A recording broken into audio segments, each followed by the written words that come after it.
And welcome back, everybody, to another episode of the Meathead Manual. I am one of your hosts, the meatiest meatball in this motherfucking world, Adam Garcia. With me, as always, is my compatriot, my compadre, my good buddy, Andrew Harris.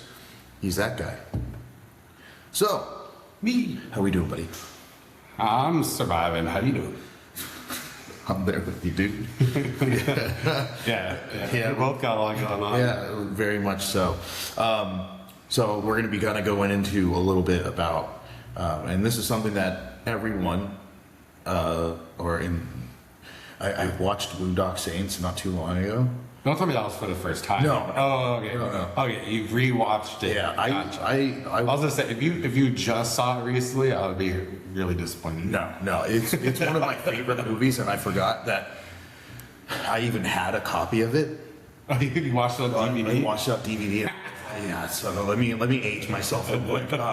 But yeah, so I popped it in, and I was like, oh my gosh! And right now, like for some odd reason, this like vocals, this like what they said has kind of been something that I've been like haven't stopped in being able to say, which is these are principles which every man of every faith can embrace. And ever since then, I've always been like every man of every faith can embrace. I'll just sit there and be like, yeah, that's what we got to do. Every man of every faith can embrace that. Like, do you still have a like decent DVD collection? Oh yeah.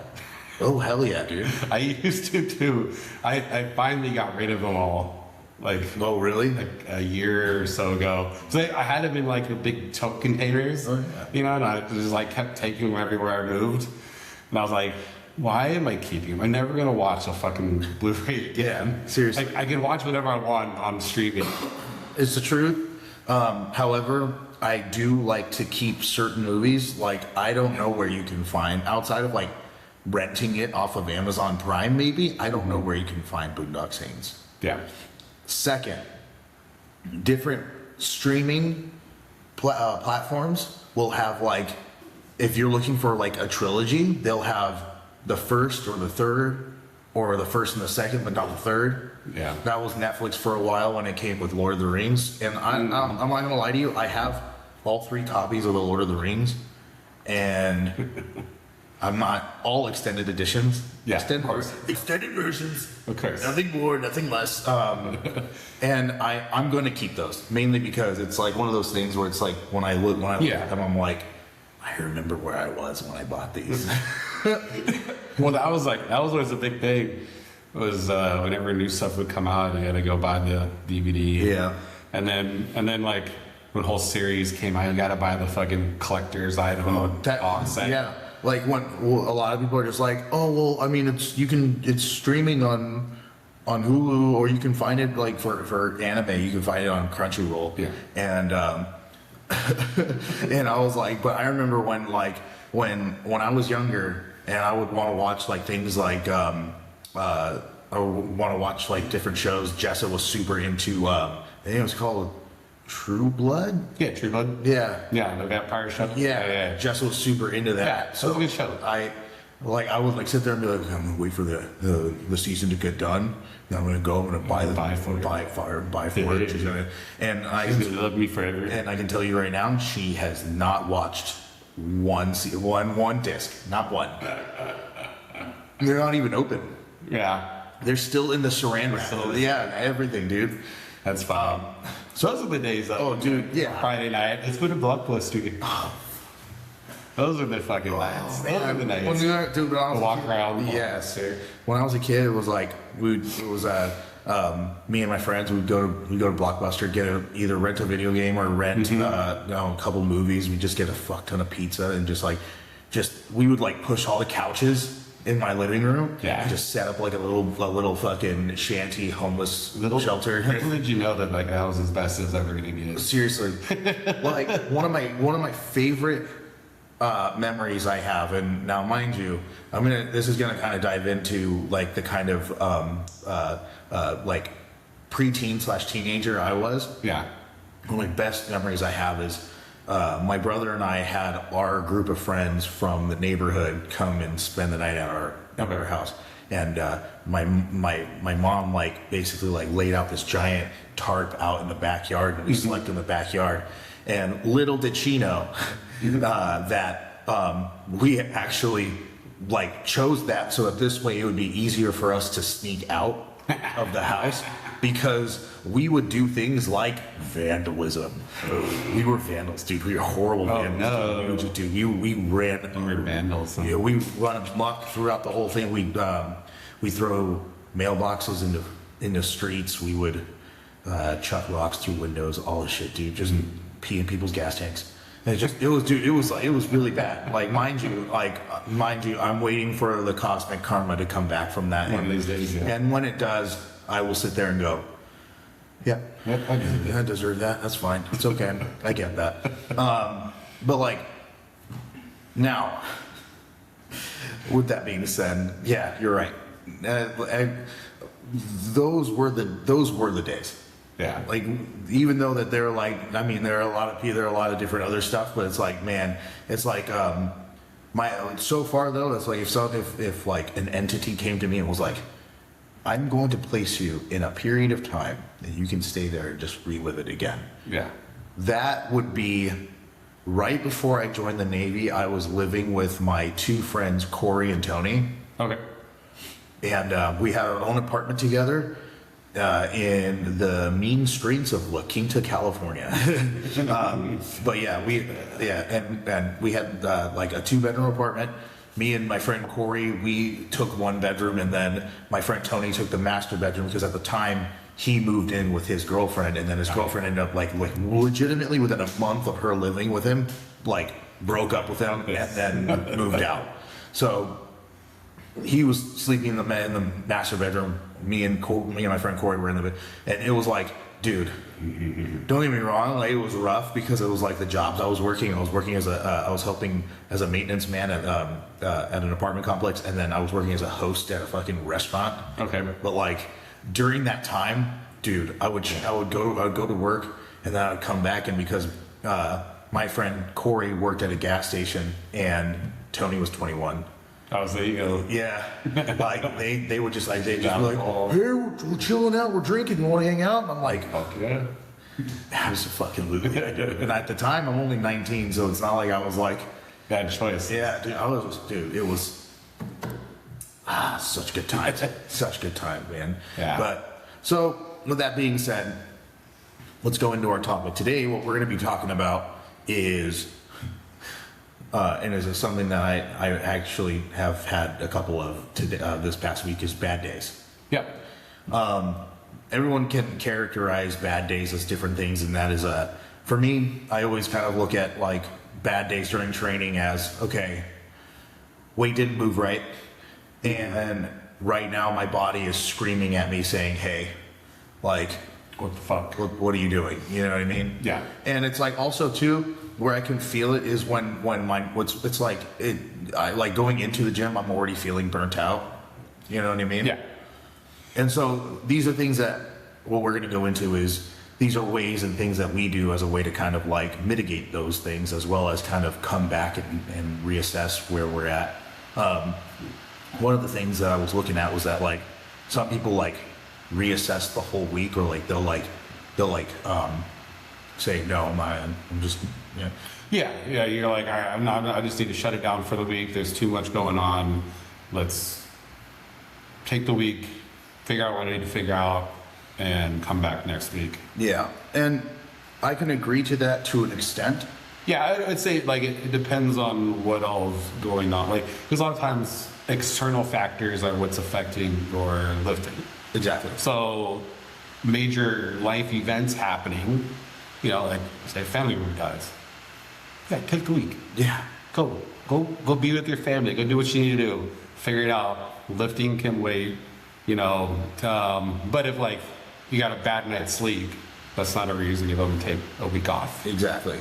Now, mind you, the only time I would ever say that first one is if you show up to the funeral and you know, if your grandma died, but your grandpa comes up to you, chucks you a beer, and goes, "Why the fuck aren't you in the gym right now?" You're just like, "Looks like I gotta fucking go. Let's go lift, You fucking dude. You throw on the fucking gaiters and you go. You go. No, but yeah. So like, what a lot of people don't realize is that life stress. It plays out in not just in like your everyday life. It plays out in your training, and especially when things are like are really starting to pile up. My favorite is seeing younger athletes or younger powerlifters when they start, because like as you're younger, you know you have a very you have a high sense of resilience. Yeah, you can get away with doing a lot of the shit that you can't get away with. Yeah, because you get older. And I'm not saying I love to see it, but it's also too. It's one of those things where I actually kind of enjoy seeing when that moment hits where they're like, man, it's like, because it's not a soft wall, it's a hard wall. Mm-hmm. And when everything piles up, and then like they hit their training and it stops, and they're like, huh, what happened? And so I have to sit with them. I go, okay, so Let's look. let's look at everything. Yeah. How's your life doing? Like, that was one of my athletes a long time ago.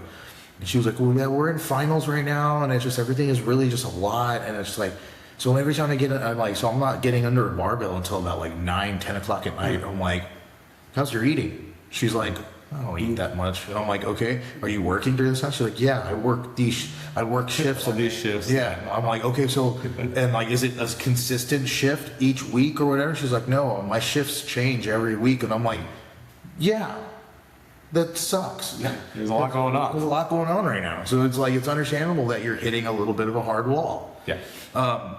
So I will say this, the first thing I do is I tell people whenever they're kind of like, they're like, fuck, man, I'm getting stressed out, blah, blah, blah, blah, blah. I kind of tell them, I'm like, hey, take a step back. Yeah. Take a breath. Remember, it's okay. It's all right. Right now sucks. Next week, 2 weeks from now, it's not going to feel that way. It's not going to feel that way. Yeah. I was like, man, I wish I could go back and start powerlifting when I was younger. Mm-hmm. Because, like, you know, I didn't really start powerlifting until 5 years ago. Like, kind of taking it serious. I always lifted, but, you know, I did more bodybuilding. I didn't really know, and I didn't know what I know now. If I could have done that when I was like 20, Yeah. like, man, I've been so different. Because, like, back then, I could train 7 days a week and not eat the greatest, whatever, and fine. Yeah. It'd be like every day be able to go in and just fucking hit it hard. Yeah. Where it's like now, it's like, all right, if things don't line up, Yeah. like, I'll be happy if I yeah, I agree. Yes. I'm a big believer in thinking that everything happens with perfect timing. oh, of course. Everything. Of course. Like, I think it was like, if you would have known what you know now back when you were 20, yeah, you would have been like, holy fuck, let's go. But Yeah. also too, do you think 20-year-old Andrew would listen to Maybe. 38-year-old Andrew now? I mean, that was pretty good. I think so. That was super crazy. Yeah, I'll tell you right now, 20-year-old Adam would probably take what I said and in 1 year out the other. Yeah. And mainly because, again, it's like at that time I was one of those, like, especially 20 years old, I was one of those, like, fucking, I had a real, this is strange because at 20 I was in the military, but at 20 I had a real bad thing with authority. Really bad thing, because I only knew that I knew that if I just did everything the right way and just like stayed in my own lane and just did what I needed to do, the military was easy. They didn't do Oh, anything. super easy, yep. They didn't do anything to you. But it's like at the same time, they were like, I had supervisors that were just like, God, dude, fuck, Garcia is just, every time I tell him something, he just goes, whatever. No, dude, I was kind of a piece of shit back then. But going a little more is that, like, so this is where if you're in that position where you're like, okay, there's so much going on right now, the first thing I would say is when it comes to stress management, and which is hard because I'm going to tell you right now, I'm not great at it. Yeah. Okay. Anything else, if you want me to learn, if you need work on technique, you need work on, okay, well, what muscles do I need to build up in order to do this or so, I can get you there. But when it comes to stress management, stress reduction, and stuff like that, I'm not gonna lie to you, I'm not that great at it. And it's just because it's like any other person who's living in to some listeners that are listening that are living in other states, it might be different, but for us that live in California, I mean, if you don't have like 2-3 different types of income coming in, it's really rough to live here. Yeah. And so like there are times where I find myself going, hey, I know you're stressed, but you got work in the morning, so you better go to bed. Yeah. And it's like, yeah. So one thing that I've been doing that's been kind of like helping me the most when it comes to my stress reduction is I like to, I will sit in my room or in the living room, and I just click off and I just breathe. Yeah.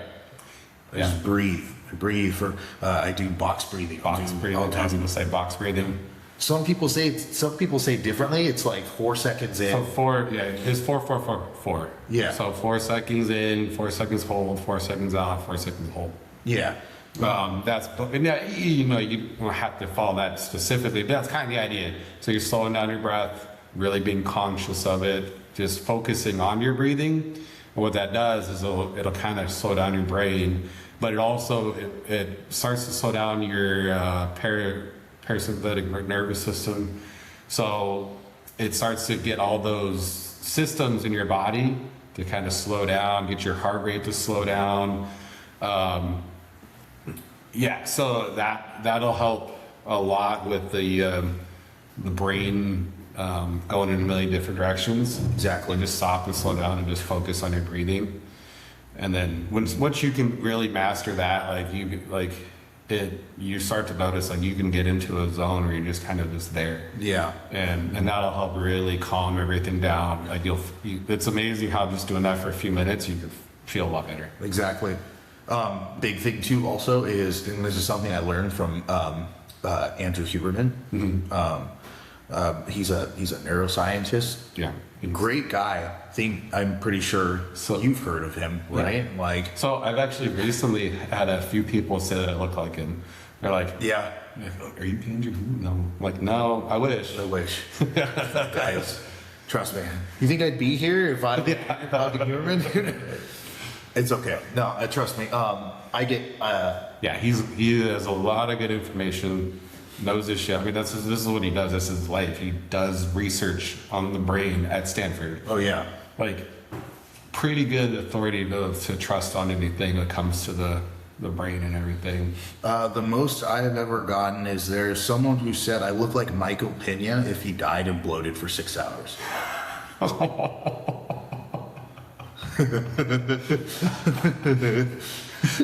What the fuck? Yeah.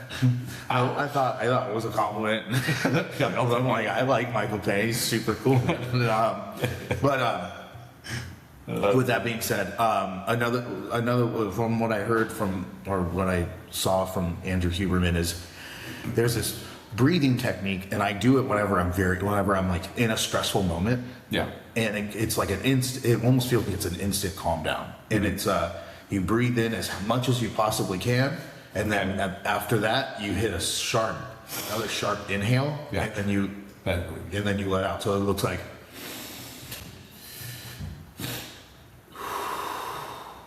yeah. And then it kind of just like everything kind of just like zeroes in. And I do that whenever I'm like at work and I'm in a little bit of a stressful, because like it's one thing to be trying to walk with someone or trying to like do something with someone, but that person is like looking at you like, fuck you, bitch, fuck you, don't touch me, fuck you. And you're like, I work with a lot of demented people.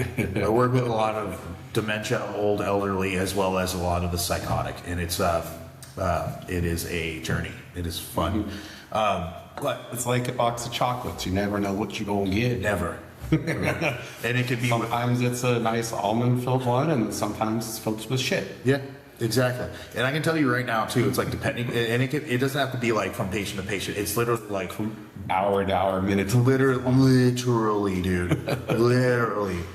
But so that's one of the things that I do. But also too is that like the biggest thing that's helped me the most, and this is something that I have with my own learning disability and whatever, and that is getting onto a very not strict but a very structured routine. Yeah. Right. Yeah, routine helps a lot with some of the outside noise. Exactly. It's like, all right, I know I got to get this done, this done, this done. And you focus on that, and it kind of quiets everything else out for a little while. I know I always perform my best when I'm on a strict routine and I'm like following it and getting everything done. Because then also you have like markers of success too. Oh yeah. Which helps a lot. It's like, all right, I did this, I got this done, I got this done, I got this done. And like you stack up those wins throughout the day, and it feels good. Oh yeah. It feels good.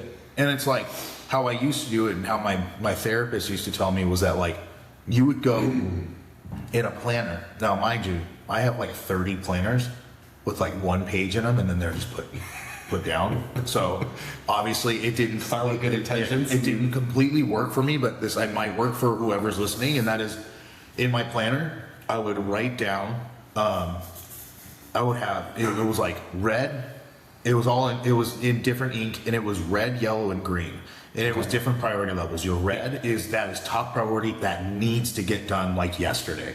Yellow is it's not a top priority, but it's definitely a priority up there that probably needs to get done. And then green is I would like to get that done, but it's not really a huge priority for me.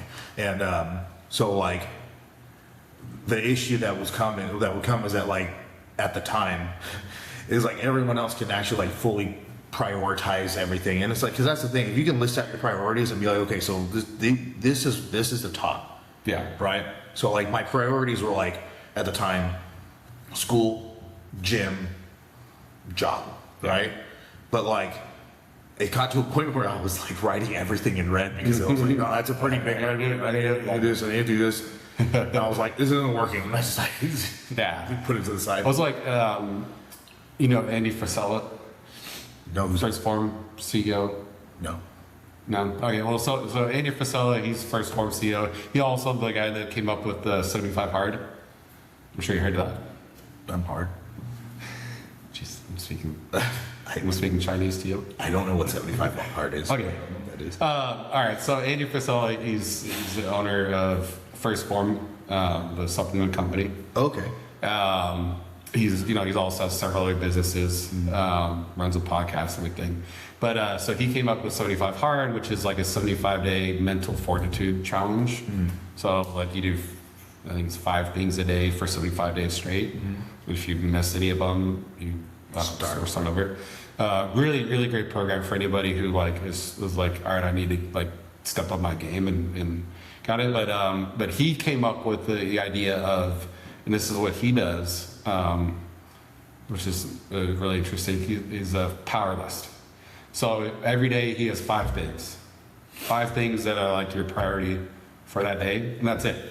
So like he does it, because his thing is you don't want to overwhelm yourself, because the problem with the list is you start writing out 20 different things, you look at that list, like, how am I going to get this done? That's what I ran into. So what he does is he says 5 things. Yeah. 5 things, that's it. And what you do is then you try to accomplish those 5 things, and you keep a record of yourself. Because like his big thing is stacking wins. So if you do more than you don't on a day, that's a win. So if you get 3 out of the 5 things done, you win the day. And then it's like so his big thing is like, all right, then you go back and look at it and like, all right, I did all these things in this month, and I won 25 out of the 31 days, and I accomplished all these things. Oh yeah. And so, because his big thing is like, it's not about how much you can get done in a single day. Yeah. It's how much accumulative stuff you can do over a period of time. Yeah. And if you overload yourself and say you try to get 20 things done a day, you're gonna overwork yourself. He's like, there are days where I get done by noon. I get everything I need to do done by noon, and I'm done. He's like, then I'm done. I don't like, but it's like other than like daily things and you gotta do. But he's like, all right, I did my 5 major things that I need to do today. I'm good. I'm done. Fuck yeah. And like, so, because his big thing, like that's the big thing, is that it's not overwhelming yourself. Yes. Because that's a mistake that a lot of people can do when it comes to like building routine and like building things like that, is you just give yourself too much, and the next thing you know, we're like, I can't do all this, and then you start to lose. Yeah. And you start to do the whole, well, now I can't do this, and the next thing you know, you're giving up on getting this stuff done. Yeah. So it's really important to kind of limit how much you're telling yourself you can do in a day. Yeah. Because you don't want to, and like I know Louis Simmons talks about this too with training, is you want to try to win the day. Oh yeah. You know, when you go into the gym, you want to try to win in some fashion, because you keep building up those wins. It's going to build up that confidence in you. It's going to build up how you feel about yourself and how you feel about like doing the lifting. So it's the same in your personal life. Yeah. You want to stack up those wins and like build each day and build on top of each day. Exactly. Yeah. I've noticed that like whenever I'm in those moments where I'm feeling really burnt out from the gym and life is stacking on me and stuff like that, it might not be exactly what a lot of people would consider something that you should do, but for me, it helps me. That is, I'll come into the gym, and if I know it's been a heavy day, it's been long, I'm tired, I'll go in, I'll at least get my main work done. Yeah. Like if it's a bench day, I get my bench work done. Mm-hmm. Once I'm done with that, I assess where am I at. Yeah. And then if I'm like fuck, dude, I'm so Ready? I will grab my shit and I will go. Mm-hmm. I'll go prep for the next day and go, and because at least it's the same thing with you. If I at least get my main work done, that's a win. Yeah. That's a huge win on my end, because I at least got in the gym. Yeah. I got in there, right? Another big thing also too, which is something that also is a big win, is I try and make sure that I do cardio every time I'm in the gym. So I'm in the gym 6 times a week. So I'll do the Stairmaster those 6 days a week for 20 minutes, right? And it's one of those things where it's like it's the cardio, it's a steady state. Mm-hmm. So again, it's getting my heart rate going, it's getting me moving. But the thing about it is that like sometimes okay. Sometimes I'll be reading, or sometimes I'll just be like watching like Seth Albersworth's videos on my phone while I'm doing it. But it's one of those things where I just kind of like check out for a minute and kind of just like go and just be present in whatever I'm doing at that time, whatever I'm learning. Yeah. And that is and that kind of, by the time I get done and I'm like, okay, I'm back in it, it's like, okay, let's do this. And it's one of those things where it centers me. Yeah. It gets me centered back into, and it's just like cardio in itself, you're getting healthier, a healthier body, and a healthier body, healthier cardiovascular is just going to make you feel better mentally. Yeah. Well, and stuff like that, it's a pretty low barrier of entry into it. It's not like it takes a lot of effort to do it. I mean, it takes effort, but it's not like when you're happening to do a 90% bench. That's going to take a lot more mental effort to do it. Whereas, getting on the Stairmaster, that's all right. Like I just got to pick my leg up one after another. Exactly. And keep going. So it definitely helps with that mental side of be like, all right, like I don't have to focus so much on every little thing that I'm doing. I can kind of like just focus on one little thing and exactly. Where it's like, yeah, lifting can be a lot sometimes. Yeah. And then another thing that I've recently learned about. Have you seen the new? This is on topic, trust me. But have you seen the new documentary with Chris Hemsworth? Mm-mm. So Chris Hemsworth made this new documentary, and so he found out that he was at high risk for Alzheimer's. Right? Okay. And the first episode that you go into is him talking to a neurologist, and the neurologist is telling him that it's as we get older, our brain shrinks. Yeah. Right. And as our brain shrinks, those neurons that are firing in our brain, they start to like kind of dwindle. So there's this one thing that she does that's called crap, I can't remember what the word was. I hate the word crap, but it's basically remapping your brain to where if like one out, it's kind of like a highway. If the street is closed down, you go to a different street from there. And that's how it builds up that neuroplasticity or neural linking basically. Okay. And so it gives you the ability to be able to like help your brain be able to still do things that you were and help with memory and stuff, and that is learning something new. Mm-hmm. So for him, he chose to learn how to play the drums.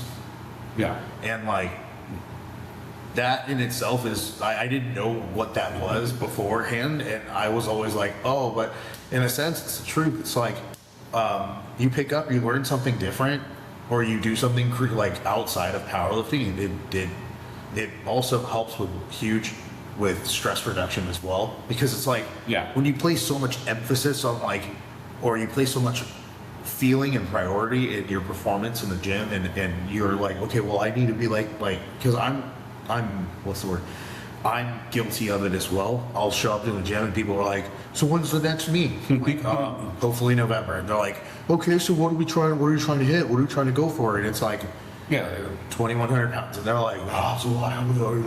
You know, and I'm like, and after a while, it's like, I actually got like kind of have to hold myself accountable. I have to do it. You have to make this shit happen, and it gets daunting because it's like it's one thing to add 30 pounds to your total when you're a beginner or intermediate, but as you start to get more into the advanced and into the elite, putting 30 pounds onto your total fucking is hard.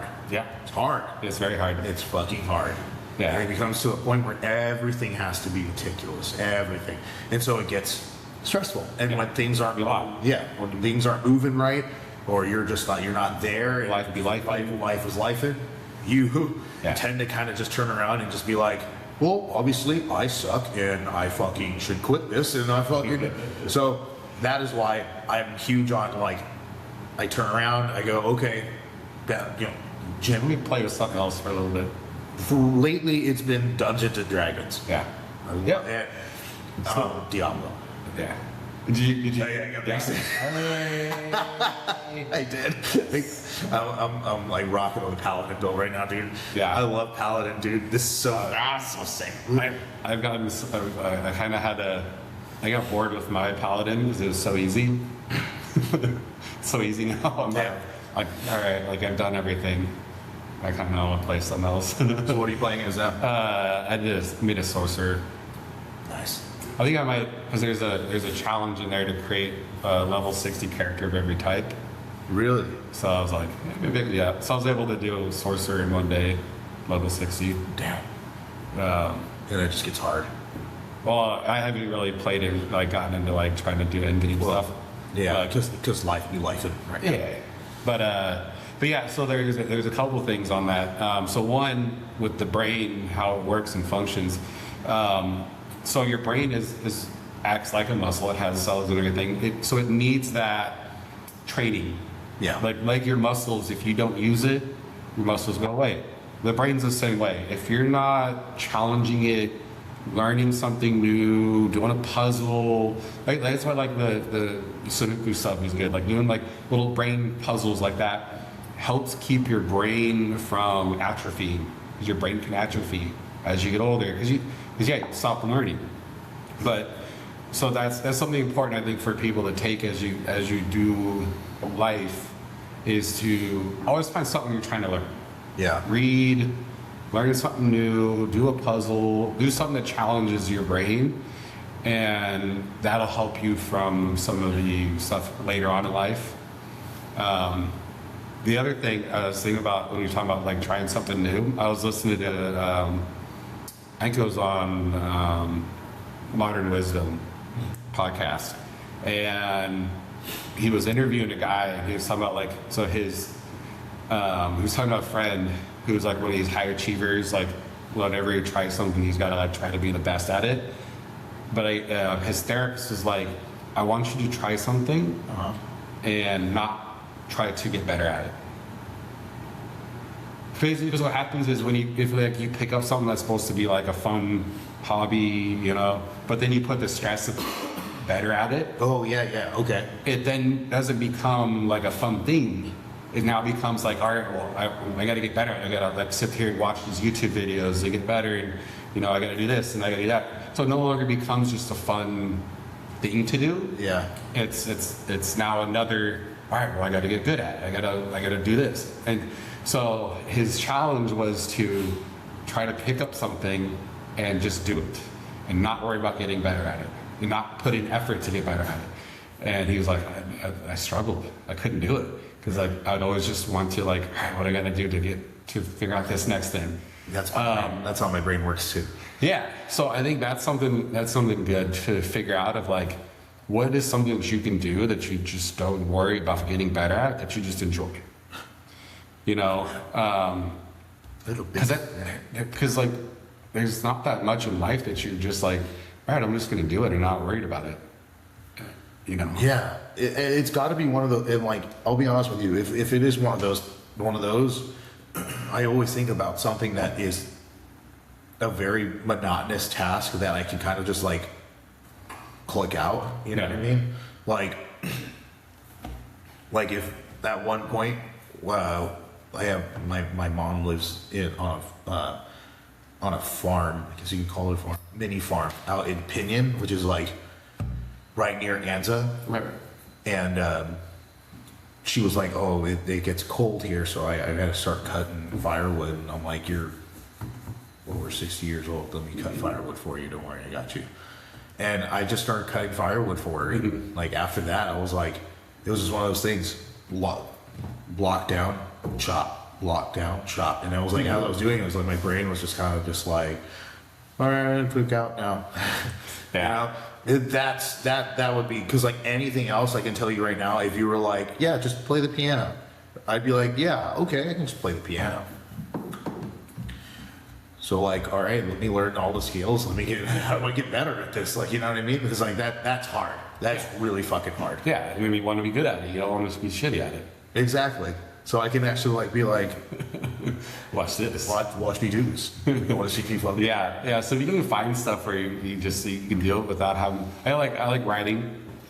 I mean, I don't do it very often as much as I probably should, but just like writing. I'm not worried about getting better at writing.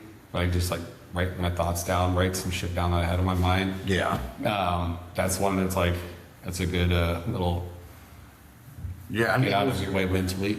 A lot of people think about the same thing with journaling.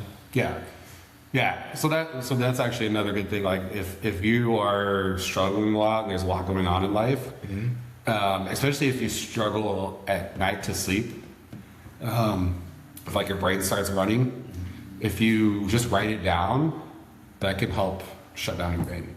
Because the reason why your brain is going over and over again with whatever you're thinking about is it's trying to remember it. So, but your brain knows if you write it down, it can let it go because it's like, okay, it's written down. Yeah. So that's a nice little strategy you can do. Like if you struggle with that, like your brain just going and going and going at night, write it down, and that'll often allow your brain to kind of. I'm not lying to you. That's the first time I've heard that. So I definitely will think about trying that because my brain definitely goes at 1,000,000 miles an hour when I'm trying to sleep. So it's like. Yeah, and just don't try to like worry about how you write or whatever. Just fucking word, vomit onto a page. It doesn't even have to be in the lines. Yeah, Just trust vomit. I have a hard time coloring in the lines. It doesn't even have to be in the code. Now, so with that being said, when it comes to training and you find yourself in these positions where you're like, life is life and whatever, blah blah blah. Find your wins where you can. Right, so you go in. If it's just your main work that you can do, okay, awesome. But also too, this is where something that a lot of like,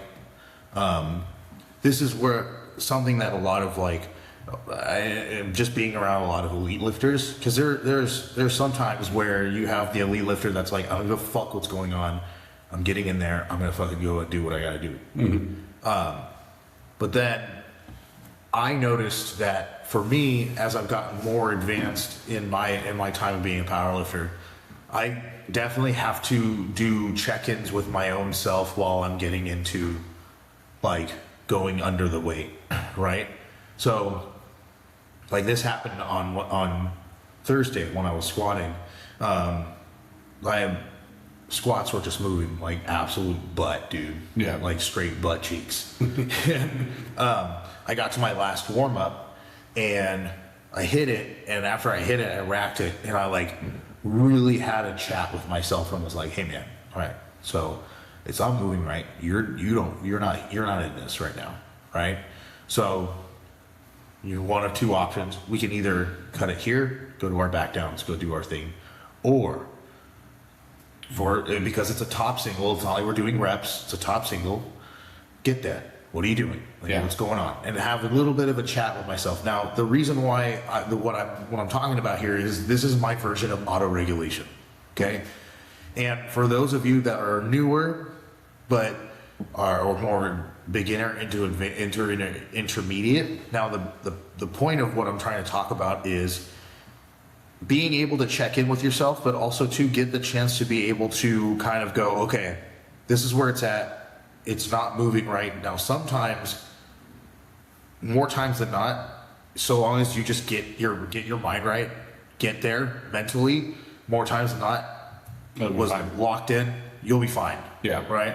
But there are times where if like life is life in, as you said, and you're just nervous system wise, you're just bogged down. Everything is like you're burnt the fuck out, and you try and get under a barbell. It's okay to take a second and be like, okay, that last warm up was hard. Mm-hmm. I'm not going to go to my top set. My top set is this. I'm not going to hit that right now. Yeah. I'm gonna say where I'm at right now, or I'm gonna take what I just did and say that's good. I'm gonna go to my back downs, because it's like, if you're, especially when it comes to repetitions, the more you like, if it's a top single, you'll be fine. Yeah. Get another bar. Suck it up. Let's Yeah. reps are a little. Yeah. I'll tell you what more I do. And then, mind you, too, it's from a case to case basis, right? If life is life and you're bogged down on whatever, and you're in off season, you can get away with it. You can.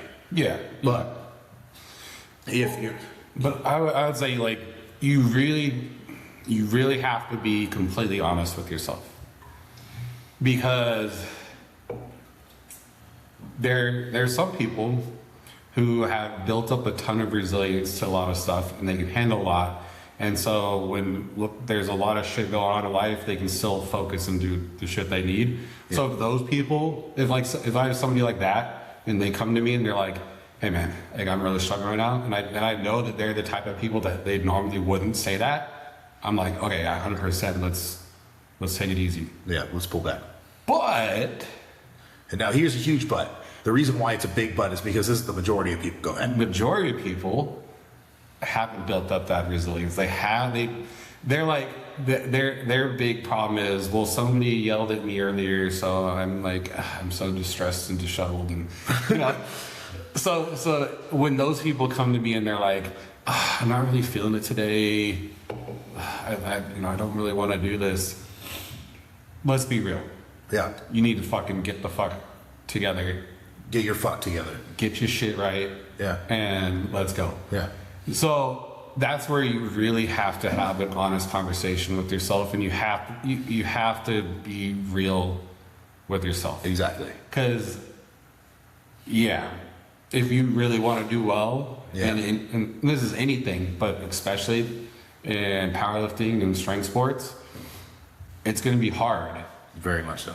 And if you can't get through everything else, you let any small things derail you, you're probably not going to get very far. Very much so. I'll tell you right now, I was very much like that. I very much was like, man, I'm just not feeling good. I'm gonna do the best I can or whatever.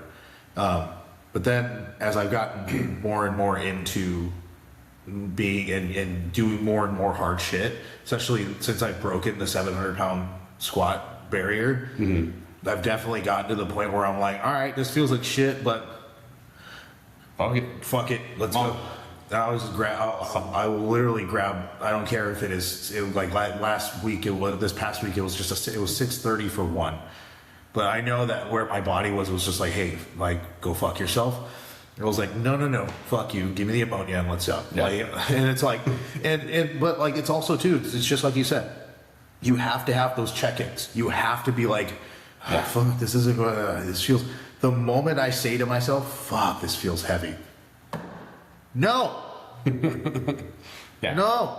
Yeah. And then that's when I'm like, yo, fuck. Well, so the thing is too, you can actually train yourself to be able to handle a lot more. The more that you push through these hard moments and you do it, the better you get at it and the more you can handle. Because there's actually a part of your brain that grows and gets stronger the more hard things you do. Yeah. So if you're not challenging yourself all the time, those little things are going to be tough for you because you haven't challenged yourself. You haven't pushed through these hard things because you always take the easy way out. Yeah. Or you stop when it starts to get hard and go, well, this isn't fun anymore. Yeah. Because it's hard now. Well, guess what? Welcome to life. It's not fun sometimes, but it's hard. But guess what? So with that being said, what you were just talking about also too is that like now what I was saying earlier with the auto regulation, this is where if it's like, listen, I feel like if I take this weight, something's gonna tear. Yeah. Or like, I just did my last warm up and it was such a grind and it was so slow that there was no way I could go into my top set. That's different. But when it comes to the mental of and being the mental toughness of getting through it, like, man, there's nothing, because you put yourself into those positions to like really, this is what grows you as a person. Because if you're like, and I know it sounds so stupid, it's like, man, if I could hit that 700-pound squat, I could do anything. But technically, yes, it's the truth. I was like, I used to look at the people that I competed against. I'm like, I can only squat 700 pounds. Like, that's not that great.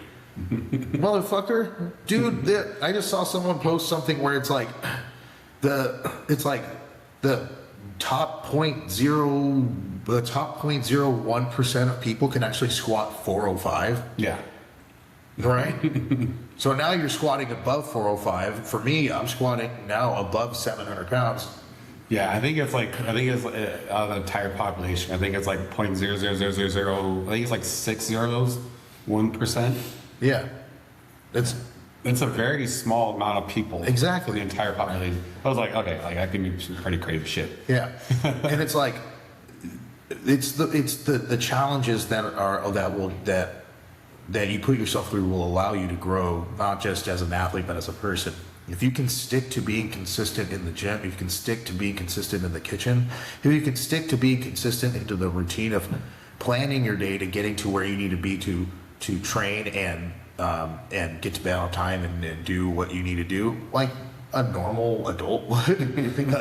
But if you can stay consistent in that, you would be surprised how much your mental resiliency will expound or will increase exponentially. Yeah. Right?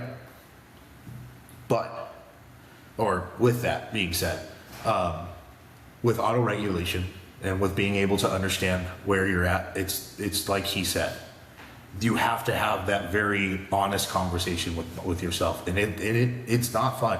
Because you're sitting here, you're like, man, I have all this stuff going on, I don't really want to do this, blah, blah, blah. And then that voice creeps in. You should probably just go home. Yeah. Just call it. But then you're like, you'll sit there and you're like, am I really stressed out? Yeah. Am I really that fucked up? Well, it's funny. You remember the old cartoons where they, like, somebody would be thinking about something, and you have the devil pop up. Oh, yeah. And then you have the angel pop up. You really do have those conversations in your brain all the time. And it's, which one are you going to let win? You going to let the devil that's telling you, it's okay. You did enough. You did enough today. It's okay. Just go home. It's fine. You'll be okay. Or are you gonna listen to the fucking the angel, the one that you know is the right choice, it's hard. You let that voice win. Exactly. And the more you let that voice win, the more this voice shuts the fuck up. Yeah.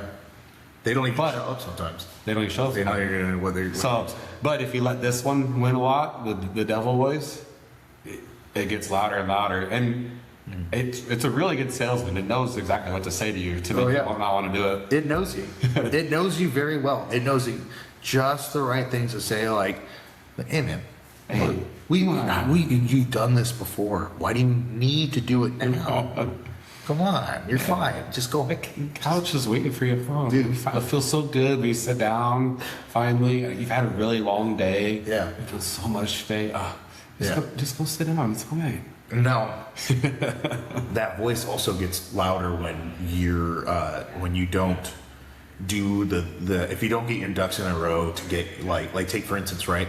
Take for instance Thursday, I did not that Wednesday night going into Thursday, I did not get enough sleep. Yeah. At all. I think I averaged about like barely 6 hours, like 5 hours and 45 minutes, 6 hours, and it was bad. Yeah. And, it's just because of just some life things that I'm dealing with, and it's like, okay, well, so I showed up to the gym. Sleep was kind of fucked up, so I'm like, okay, well, at least I ate enough to get to here, but Yeah. it was like it was like one of those tired's where it was like no matter how much caffeine you take, you're still tired because your heart's racing now, and it's like, but. Yeah, and so it's like that. You're sitting there, and it's like the devil on your shoulders. You're sitting there, just being like, dude. Technically, if you think about it, you're just putting yourself in a detriment. You could injure yourself just by doing this because you just it's not there. Just go home, dude. Yeah. No, fuck that. You fucking did it. You fucking got after it. Yeah. And then I went. Yeah. So like to take away from that is you need to have that real conversation, and then the more you do the hard things, the better you are at the hard things, the more you can actually do. So just remember that, like, don't let a bad day ruin Yeah. your training, where you're at, like. But if it is really going to be a detriment to you, then take that time. Yeah. Don't be afraid of that. But most people need to push. Exactly. To add on to that, you're gonna have bad days. You're going to. Yeah. It's not a if and or but. You're gonna have bad days if you're training, but it's not about the. It was just as we were just talking about. It's not about the good days where everything is moving super fucking fast and everything feels great. That's what's going to determine. No, it's when you walk in the gym and you know that it's going to be a bad day, or when you get under the bar and you're like, fuck, it's not moving right.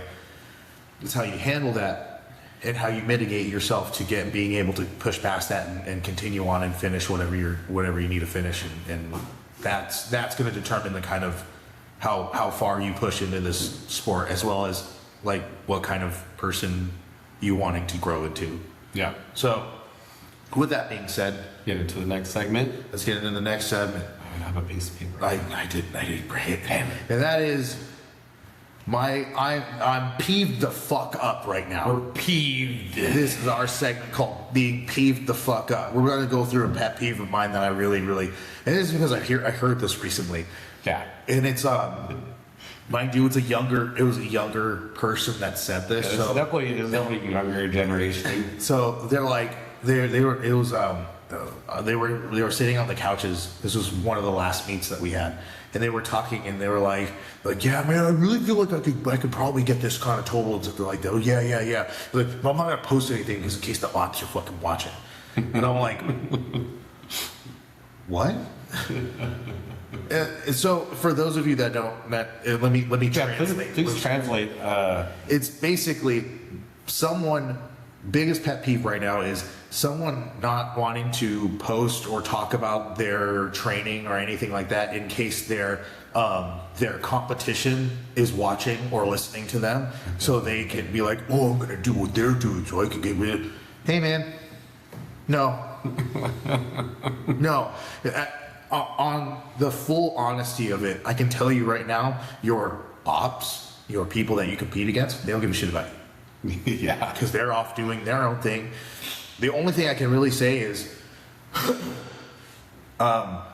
they right now, if you ever feel like you're like, well, I gotta make sure that I'm, doing better than the people that I'm with. Hey man, every day that you step in the gym and you take your just put in the work. That's it. That's it. That's all you gotta do. Don't give a shit about what everyone else is doing.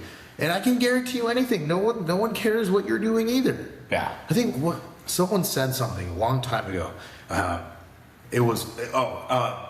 Do you know who Brendan Lee Mulligan is? No. He is. He's a dungeon master. he's an improver, but he's a dungeon master for Critical Role right now. His grandfather said, 90% of people don't think. And if they are thinking, they're not thinking about you, right? And it's like, it's the truth. Yeah. I can guarantee you anything, people that know your ops aren't paying attention to you. More times than not, your opponents are doing their due diligence to try and get as much weight as they can on the bar. So, yeah. Who gives a shit? Also, too, it's Instagram. Who fucking cares? Yeah. Well, it's like, do you really think, Michael Jordan or Kobe Bryant give a shit about what anybody else is fucking doing? Yeah. Watch it. I'll post it. Yeah. I'll post my stuff. Watch what I'm doing. Do it. Do it. You can do it. Do better than me. Yeah, Come on. let's go. That should be the attitude of like always. Here, beat me. Yeah. Beat me. I have nothing to hide. If anything, I want you to do better. So this way, when we step on the platform and I beat you, it hurts more. No, that's fine. But really? But like, dude, watch what I'm doing. And again, it may be the reason why I'm not that great of a competitor. Basically, is because I'm always like take for instance, one of our friends that he moved to Las Vegas. His name is Damien. Do you know Damien King? Okay. Yeah. Mm-hmm. Well, he was he just hit 2K. Okay. 2K flat, yeah. Right? And he squatted 749, benched 490, and then I think deadlifted 765. Okay. And he dropped 804. Right? Now, if I was a real piece of shit, I would have been like, oh man, that really sucks, And then when he's like, yo, well, how do you do that? I'd be like, oh, I don't know, man. I just do a lot of deadlifting. That's what I do. Yeah. But no, he went, man, the bar rolled. It's like, oh, okay, it rolled. This is what I've been doing. This is how, this is also something I've been following that's been helping a lot. Try this, and this. And then I looked at him and, all right, man. I told him on Instagram, and then I told him, I was like, hey, man, I'll see you at 21. Yeah. I'm not here to fucking gatekeep anything. I'm gonna if you guys need help, because guess what? If I can make you better, that means that competition is gonna be even funner for me. Well, yeah, good competition brings out the best in people. Oh, very much. It's like if you're training and you're only competing against people who aren't half as good as you, you're never really gonna push to get better. Yes, sir. That's true. So fuck worrying about what anybody else thinks or is doing. No, I want you to see what I'm doing. I want to help you. I'm competing against you because I want to help you because that's going to push me to get better. Exactly. Because I'm like, all right, I know that this person is coming. They're going to get better. I need to step up my game. Yeah, and then mind you, that's only wondering whether or not if they're actually taking it as seriously as you are. I can tell you right now, especially with and mind you, I don't know what the level of, but they were younger USAPL kids. Of course, yeah. In my head, all I can think of was, hey, listen, your ops are busy probably in college and in school. They don't care. They don't care. They don't fucking care. And I'm gonna be honest with you, it's like you guys are talking about dude, squatting 450. I'm gonna squat 450 bench close to 3. If I can just get close to a 500-pound bench pull and blah blah blah. I would just worry about getting better. Yeah. Yeah, you're not even at an elite top level yet. Stop worrying about anything else. Get to that level first. Yes. And then you can worry about competition, all this stuff. Yes. When people ask me when I first competed, my first ever competition, I pulled 618. That was my first ever competition deadlift. Yeah. Beat that. Yeah. Go there and do that. I'm just kidding. You guys can. It's fine.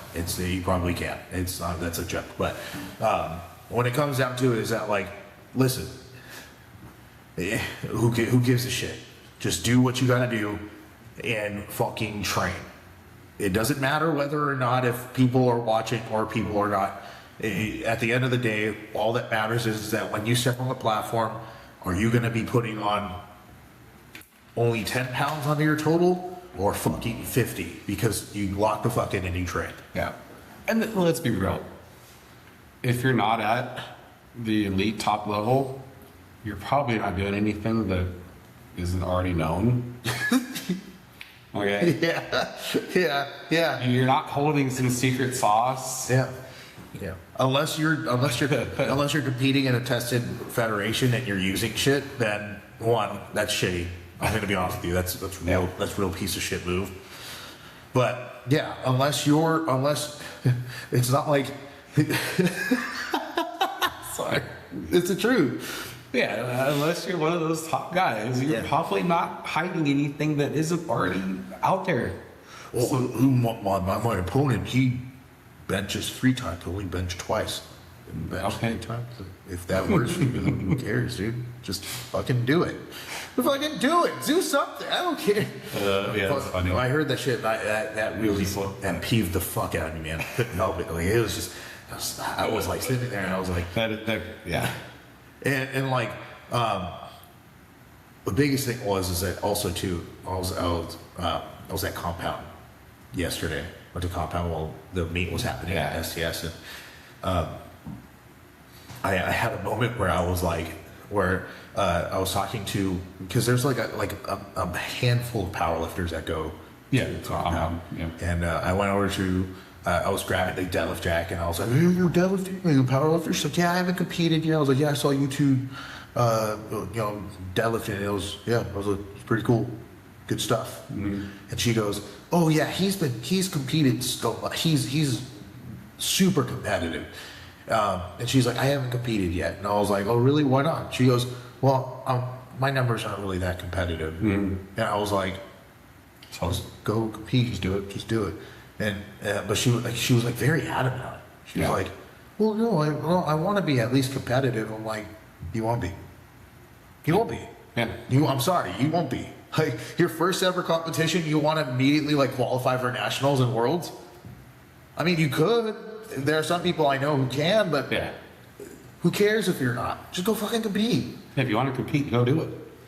But it was like he's talking to her. I had to take it for a second. I was like, okay, well, all right, you do you. That's a common one. I just think I'm good enough to compete. It's like, there are people that don't do shit, that lift very little weight, that go and compete.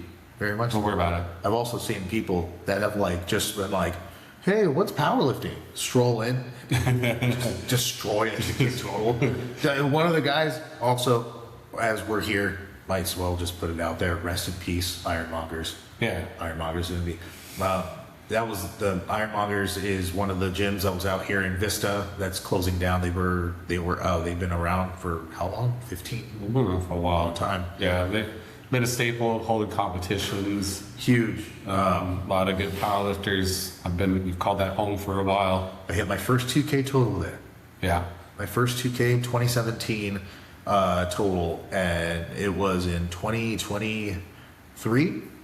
In 2023, at the West Coast Classic at Ironmongers, and that was it's sad. It's really sad. It really sucks. Yeah, unfortunately, that's the gym world. It's tough. Yeah. It's not an easy business. I mean, the last 15 years is pretty damn good.